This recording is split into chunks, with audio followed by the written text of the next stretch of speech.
In this video, we will make a step tracker using an ESP32 and an MPU 6050. It will connect through Bluetooth to a custom React Native app that we will also build. So in this video, I'm using the Seed ESP32. You don't need to use that one. It's a fairly new board and you can get them off Amazon for like $10. You can also use like a dev kit. So long as you have your pinouts for these, it'll be exactly the same. So what we're going to use to track the movement is the MPU 6050. And this is a really popular integrated circuit sensor that combines a accelerometer, a 3-axis accelerometer, and a 3-axis gyroscope into one little chip. It's perfect for motion tracking or gesture recognition and orientation sensing. So let's go ahead and put that into our board here. And then I have a button as well that I'm going to be using to reset the ESP32. We're going to use a library called EEPROM to save the data of the steps to the ESP32 in the case of this gets unplugged. So first things first, make sure you have your pinout ready and we will go ahead and get started. Let's put our VCC into our 3.3 volt and then we'll put ground to ground. Let's now connect to the I2C. We're only going to use the SCL and SDA. We won't be using any of these other pins. So SCL is a serial clock line that's responsible for synchronizing the timing of the data transmission between the ESP32 and the I2C devices. So plug that in. Next, we will do the SDA. And SDA is a serial data line that's used for transmitting data between the ESP32 and other devices. So let's plug that one in. Next, let's get the button ready. So I will connect one side to ground and then the other one I'm going to use GPIO2. So that's the setup for the board right now. Let's jump back to the computer and we'll flash the board and test it out. Now we will open our Arduino IDE and we'll get started. So here in the setup, this will only run once on the startup of the device and here this loop will always be running. So we will put some code in here to always check for the updates on the steps. Because we're working with ESP32s, we will need to put in the JSON URL to pull the boards, but we'll get to that more in a minute. So right here in the boards manager, type in ESP32 and let's install the latest update for the expressive systems. Okay, so let's get started. Right up here, we're going to include the wire.h. So we need to add the I2C address. So we'll go ahead and put that here. We'll set it as MPU ADDR. Next, we're going to have some variables. I'm just going to copy and paste these. So here we have the accelerated X, Y, and Z. Then we have an integer step count. We're just going to set it to 0 at the beginning. Then we have a float, and we're going to store the previous acceleration for comparison. So right now we're going to set that as 0. In here we will do wire.begin. Next, serial.begin at 9600. This will allow data to be sent from the computer to the ESP32 through the serial port. After that, we will add the wire.begin transmission, and then we're going to pass in this MPU address. This will initiate the transmission of the I2 address of the MPU accelerometer, which is defined right up here. Then we'll put wire.write, and inside here, we'll put 0x6b, and then wire.write 0. So this is essentially going to wake up the device and put it into the right operating mode. Next, we'll do wire.end transmission true. So this is going to send this data to the device and then we'll delay for 2 seconds. So in the loop, we're going to add a few functions that we're going to go ahead and build out. The first one is the read accelerometer data. And this is what it looks like. This essentially initializes the I2C transmission, writes the starting register address for the accelerometer data. Then it requests 6 bytes of data from the MPU 6050 and reads and combines the high and low bytes of that data and then stores them inside of these variables. The next function we need is the detect step. So these values right here calculate the acceleration value of the different axes by dividing the raw axis, for in this case what we stored up here, by 16,384. This division is performed to convert the raw acceleration data into the actual acceleration data. So the MPU accelerometer provides a 16-bit signaled integer values. So by dividing it by this number, scales the data to obtain the actual acceleration in G or gravity units. So there's definitely some interesting math for this. So I'm actually going to go ahead and put a comment in here if you would like to read that from the GitHub repo. I don't actually understand all of it, so I don't want to butcher trying to explain it. So this piece of code is related to counting the steps. And if these conditions are met, this and this, then it will be counted as a step. So this first little part is checking if the previous accelerometer reading is a bit bigger by a margin of 0.1. This can indicate a peak or the highest point of a wave. Like imagine going up a hill, increasing accelerometer reading, then starting to go down on the other side, then decreasing the accelerometer reading. This would be the top of that peak. This is checking if the previous accelerometer reading is bigger than a set number of 1.5 in this case. This is like saying the hill should be bigger than a certain height to be counted as a step. So in simpler terms, this piece of code is trying to count every time you take a step by looking for peaks or hills in the accelerometer data that are big enough to be considered a step. Once you upload this to your board, depending on how you take step, you may need to refine these numbers. This will be perfect to test out right now. So then this piece of code right here, we are assigning the accelerometer magnitude to the previous accelerometer magnitude variable. This allows the algorithm to compare a new current reading to the previous one to identify when a step occurred. Essentially, it's like saying, let's remember the current accelerometer reading so we can use it to compare for next time. So then the next function in here is the display step count. This will just print it to our serial port that we can watch. So plug in your board and let's get this thing uploaded. Make sure you have your right port selected and then make sure you select the right board. In my case, I'm using the Xiao Seed ESP32. Now that that's uploaded, let's check out our serial. So right now we have 0 steps. If I shake my device, we have 1, 2, 3, 4, 5, 6. Look at that. And you can go ahead and change the sensitivity based on these numbers right here. But for right now, I think that's good for this tutorial. So right now, if I were to unplug this device and plug it back in, you're gonna see now my steps went back to 0. So it reset it. And if I actually click the reset button as well, it resets back to 0. So to avoid this getting erased every time, we're gonna use a really cool library called EEPROM, or Electrically Erasable Programmable Read-Only Memory. This will allow us to store small amounts of data to the ESP32. Just as a side for this flash memory, there is a life cycle for how many writes can be written. In this case, we won't be doing all that much, and honestly, it's great to learn these things, so it's probably not that big of a deal. But just know if you were to do this on a device that you were using for a really, really long time, there's better ways to do it than storing it on your flash memory. So back here in the code, we're going to include the EEPROM, which actually comes standard with the Arduino IDE. Inside of our setup, we're going to do EEPROM.begin and then EEPROM.get. And right here, this is the address. So we're going to save it to address 0, and we're going to pass in the step count. So in this case, it's 0. So to save this, we're going to make a little function called save step count, and that will actually be called inside of here. So where we have step count plus, we're going to do save step count, and then let's go ahead and make that. So here we have our save step count function. We're saying EEPROM. We're going to put at address 0 our step count. So this is the newest value that is being updated right here. And then we're going to commit it. So we're going to save it to the flash memory. Now upload that to your device and we'll test it out. If we look at our serial monitor, you see these numbers are going up. So that's good. If I hit the reset button, so I just hit reset, I select my port again and I keep shaking it. There we go. So that's saving right now. So if I unplug it, let's plug it back in. It continues. Perfect. So next thing we want to do is we want to make a button to be able to reset that anytime we want.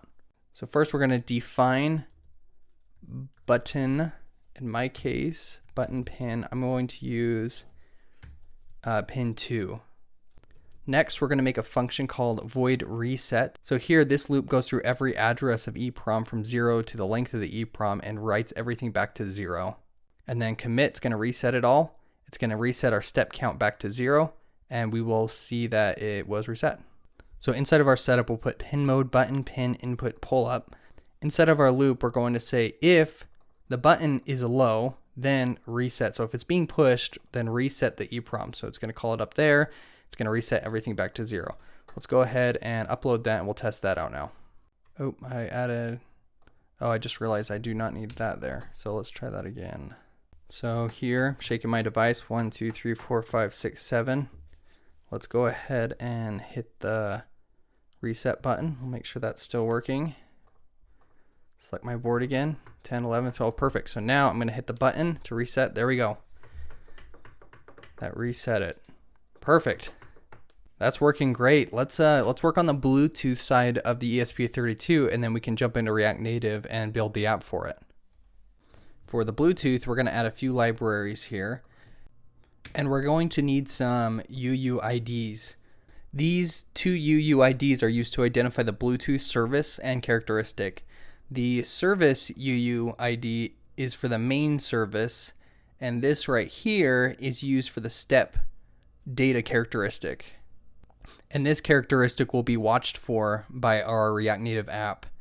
Right here, this is just a pointer to the step data characteristic. So inside of our setup, we will add a few lines of code here. The first one, we will add a BLE device init step tracker. Now this is the name. You can put any name here. So I'll actually call it step sense. And our React Native app will be watching for this step sense. So I'll go ahead and add the rest of this code here. So right here we have a BLE server and a service creation. The service is identified by this unique ID, which is up here. And then right down in here, we're going to create the characteristic. So if you were to send more things, like heartbeat sensor or something, you would create a characteristic. You can create a different characteristic for each thing you want to send over. So this is the advertising setup, and advertising is configured to make the device discoverable. Then the device is set to respond to scan requests from other devices. There's one more piece of code we need to add, and it's in the detect step. Right under the save step count, we will add this. We will save a step count to step data, and then right here with our Bluetooth, we are going to send over the step data, and then it'll send it to our phone.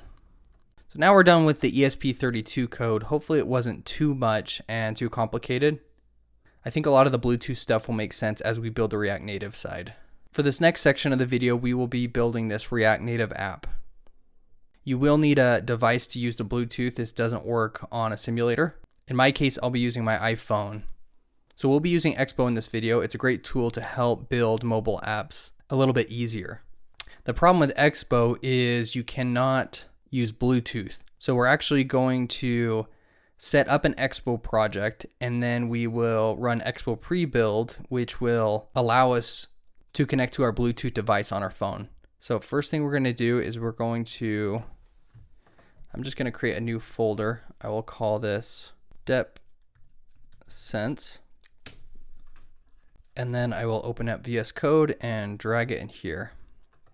Okay, so next we'll open terminal, and I will run npx create expo app, and I will do // so it creates it right here in this folder.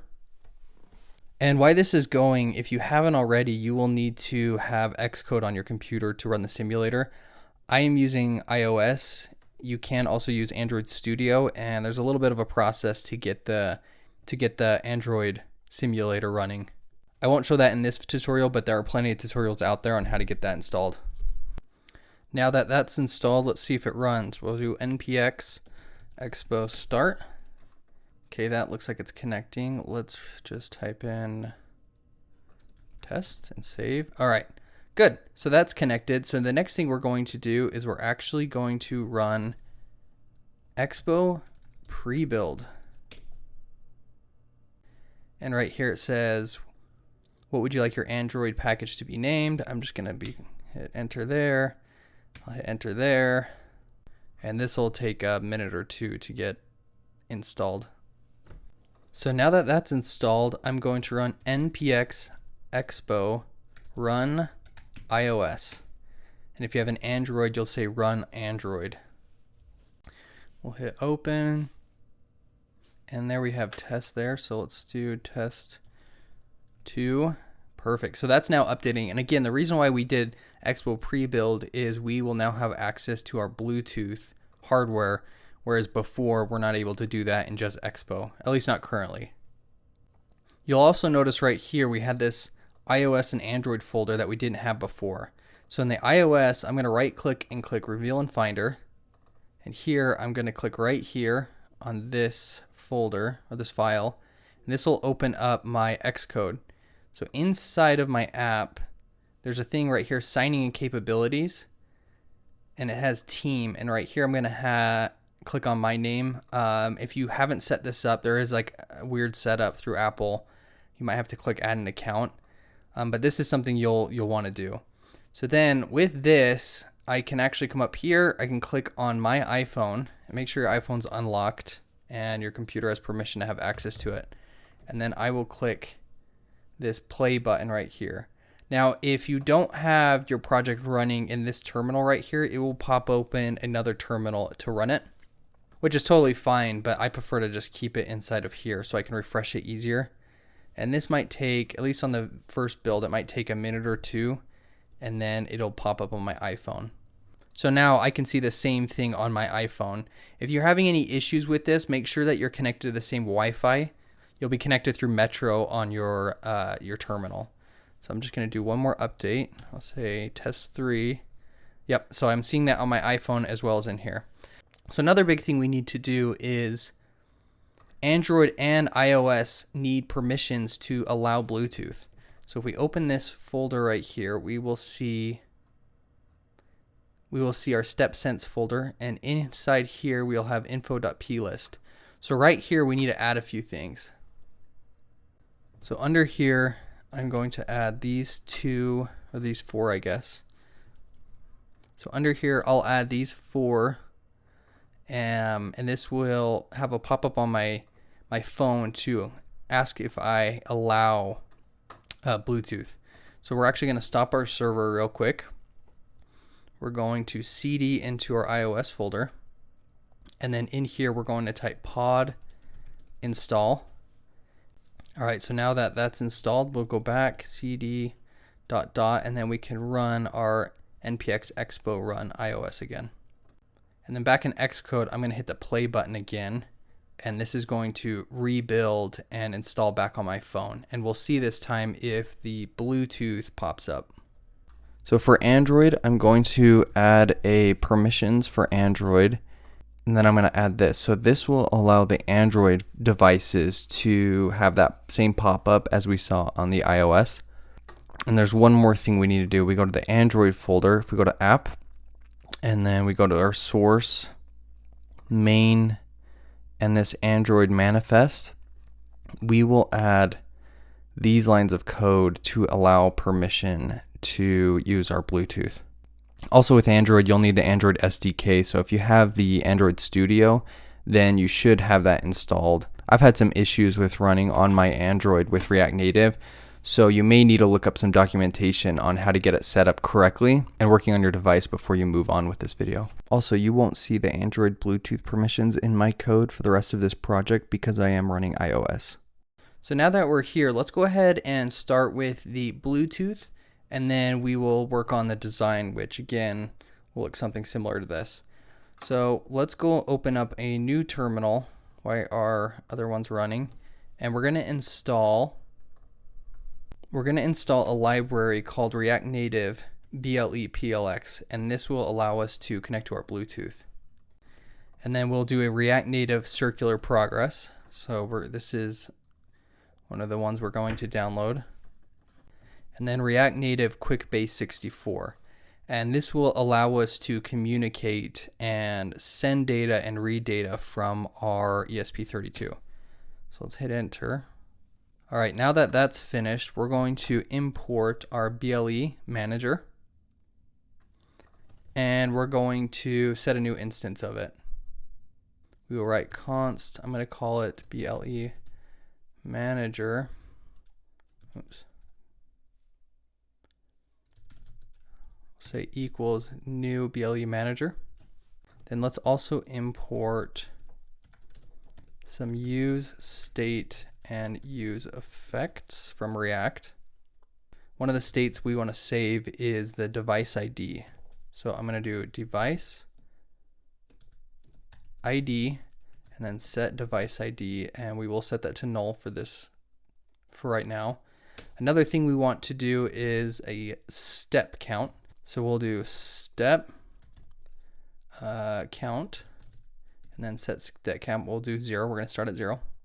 Then we're going to have a connection status. So will know whether it's searching or disconnected, connected, anything like that. So we're going to say, so we'll say connection status and set connection status, and right now it'll say searching. Also, we're going to import a use ref. So I just got this little error here. I'm just gonna stop my server and start it up again. All right, so that's now working. You'll find quite often where everything, your code seems to be working fine and you're not sure what's going on. If you ever just shut your server down and restart it, a lot of times you can get over those issues. Next, we'll add a use ref and we'll set that to device ref. Okay, so now up here, we're going to add the service UUID and the step data UUID, the same ones that we had over here. We need to make sure that we copy and paste these same things over here, because this is basically what our Bluetooth is going to be searching for. And what we're going to do is we're going to actually write two functions. The first one will be a search and connect to the device function. So this is what that'll look like. So this search and connect to device function uses the BLE manager to start scanning for devices. If it sees a device name step sense right here, and this is the same name that we had in our ESP32 code right here. If it sees that, then it will attempt to connect to it and it stops scanning. So right here we have set connection status, and it will say, it'll change it to connecting. So we can actually take this and let me add it right here.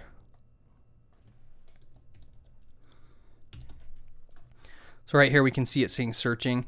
Now on the simulator, again, we won't be able to connect to the device, but you'll see this on your phone. And if it runs into any errors, it will say there's an error searching for the device, and that'll be updated right here. And then right here we have a function that we're going to make called connect to device, and we're going to pass in the device. But first we're going to add a use effect here, and this is triggered after the initial render. And since the dependency array is empty, this will start the process of searching and connecting to the device. So next we're going to add this connect to device function. So on a high level, how this will work is it's a function that handles the entire process of connecting to the device. It will discover the characteristics. For example, we are looking for the, we'll have the service at UUID as well as the step data. So it's going to look for those characteristics, and then it'll set up monitoring to watch for any changes from those characteristics. If there's any problem, we'll have an error. Then we're going to use this library from the React Native QuickBase. We do not need this right now. And this will allow us to decode the information coming from the ESP32. And this other one that I just had here, if we were sending data to the ESP32, we would use this one. But in this tutorial, we will just stick with this one. Okay, so where are we? Right here. So we'll take the data coming from the ESP32 and we're going to set it to raw step data. And then what we're going to do is take the raw step data and we're going to set that to the set step count. So right here we have step set count as 0. So if I put 30, and let's actually use this, we're not calling it yet. We'll come down here and we will add it here. Let's put, oops. Okay, so now we see that saying 30, and again, however you update that will be updated there. But we'll put this back to 0 for right now. But basically, we're going to save whatever data is coming from the ESP32, and we'll save it in a step count. See if there's anything else. If there's any errors, we will set the connection status of erroring connection. So that looks good. So right here we have error searching for devices, so that's good. That means it's coming from right here. So that's perfect. All right, so one of the other things that we want to be sure of is if a device were to disconnect, so now we want to have one more use effect that will allow us to reconnect to the device in the case that we lose connection and to continue updating. So right here, I have another use effect. And right here, it's saying, hey, if the device ID state ever changes, let's try to rerun this use effect. So right here, we're saying when the device is disconnected, so on the BLE manager, when it's disconnected, we're going to set the connection status as disconnected, and we're going to set the count, set the step count back to 0, which is fine. We could lock it off at whatever number it is. You could just comment this out, but I think it's fine to put it back to 0. And then it's going to attempt to reconnect to the device. And if it does connect to the device, we're going to see connected. And if not, it'll say connection failed. But if you remember, in our ESP32 code, we are saving the data to the EEPROM. So we actually will still, once it reconnects, it will reload whatever numbers were there. So that's actually fine. So as far as the general JavaScript goes, we're basically finished. This should work now. So I'm going to connect this to my phone right now and show you what it currently does. Oh, one more thing we need to add. I can't find the variable, the step data char. So let's add that right here. Okay. And we actually may not end up using that, but we'll have it there for a minute. Okay, so now you can see on my phone it's connected, and if I hit the EEPROM button, that resets it, and if I click the reset button on the ESP32, it says reconnecting. Now it says connected, and here it goes, it's working again. Cool, and again, I'll hit the EEPROM to reset it. And that's working. Okay, cool. So now we got the basic functionality of this working. Let's go ahead and finish this up by building a cool interface for it. So if you want to have the same backgrounds I have, you'll see in my GitHub repo some of these assets. And right here, this is a screenshot of what we're going to be building. And I have some different backgrounds here you can choose from. And go ahead and play around with, obviously you can add anything you want. And then we'll try something kind of fun towards the end and see if we like it or not. So I'll use the background 2 for right now. And so the first thing we'll do is we will import an image from our assets, and this is our background2.png. Okay. And then we'll also have to import image background from React Native. So let's import that. So then down here, so inside of our return, let's replace this with our image background, and I will do our source equal to our image that we just put in. Okay, that's looking really cool. And then styles container, let's we don't really need a background color in this case, but the rest of that looks pretty good. All right, cool. So I'm going to go ahead and delete all of that right now. And I'm going to add, so I'm going to add a view. And we'll say style equals styles.content wrapper.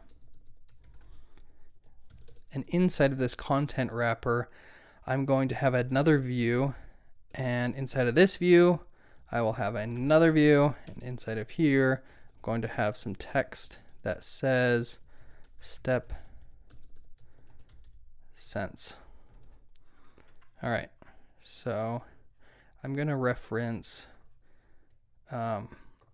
this quite often. So right here, we're basically going to, we have a view that's going to be a bigger container up here, and then we'll have another view that wraps this top part, and then one that'll be this orange background with the text inside of it. So this one, this first view, we'll do styles dot, we will call this content wrapper. And then this view right here, this will be our style equals styles dot step title. Oops. And we'll do wrapper. This will be like that orange. Okay, so that's looking good. And then below, just realized I did this one already. So we'll do top title. Underneath the top title, we're going to add this circular progress bar. Let's import that here at the top. And the one we're going to import specifically is the animated circular progress. And so we're going to put that down right under here. So here we'll put in animated circular progress, and we'll do size of 280. And then width of 20, we'll do 15. Oops, 15.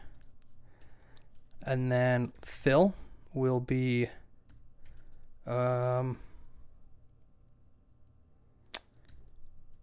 keep that empty for a minute. I'm going to show you what we're going to do with that. And then right here we'll have line cap. So the line cap is this little part is rounded. I kind of like the rounded. So here we will put line cap equals round. So next we will do our tint color. I'm just going to go with, we're actually going to change this here in a minute and I'll show you what we'll do, but we'll go ahead and put that for right now. And then we'll do our background color is this. So with our fill, basically what I want to do is set a range of how many steps to be able to hit 100%. So that could be 10,000 steps, that could be 100 steps, whatever you want. But in my case, I want to do 1,000 steps will equal 100% of this circle. So right here, again, it's 500 steps equals 50%. So in order to do that, right up here at the top, we're going to set a progress, and we're going to say progress equals our step count. So right here, divided by 1,000 times 100, and this will give us a percent. So then what we can do is we can pass down our progress here, and then that will give us our percent based on our steps. So again, if you wanted to change this, you could change this to however many steps your goal is, if you want to think of it that way. So I'll just put that for right now, and then let's go ahead and build this out. So here I will say fill, and what we want to render, we want to render a view, and I'm going to say style equals styles dot step wrapper.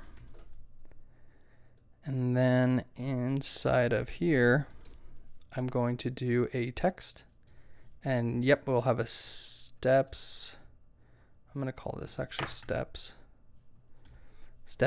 and that will be our step count. And then there's one more piece of code that I want to throw in here to give us that percent. So again, this first one will give us this 500, and then this one right here is a percent. So we're saying math.round, whatever the fill is, which is our progress, again, up here, our percent. We want to say, hey, give us the percent of where we're at. And then we can go ahead and close this off. So now let's install the React Native SVG, and that should take care of this problem. Cool, now that that's installed, you may need to shut down your server and reload it. So I have mine here, and right here it says 0%. I'm going to change this. Let's change this to 100. Okay, perfect. So if you can see right there, it's really small, but you can see a 100, and that's 10%. If I change this to 500, there's 50%, and then 1,000 is our goal is complete. All right, cool. It's looking really good. So outside of our circle progress, we're going to go underneath this view. We're going to add one more view. So we'll style equals styles dot bottom wrapper. So this will give us what we're doing here is we're going to give it the current status of our device. And inside of this, we will just have one text that is our connection status. That should be all inside of our return. Let's go ahead and do our styling. All right, first for our content wrapper, we'll have this moved up as well as our status below. Next, we will add our top title, and this will push this down a little bit and give us a little more space here. So next, we will add our step title wrapper. Okay, that's looking really good. Okay, that's looking good. Next, we will do, right here, let's do our styles equals styles dot title. So let's add that here.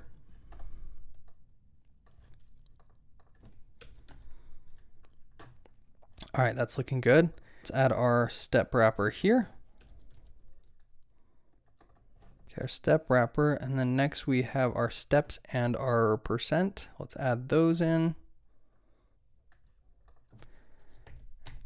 And that's what I have here. Okay, those are looking really good. And then next, let's see here, we have our bottom wrapper. Let's add that in.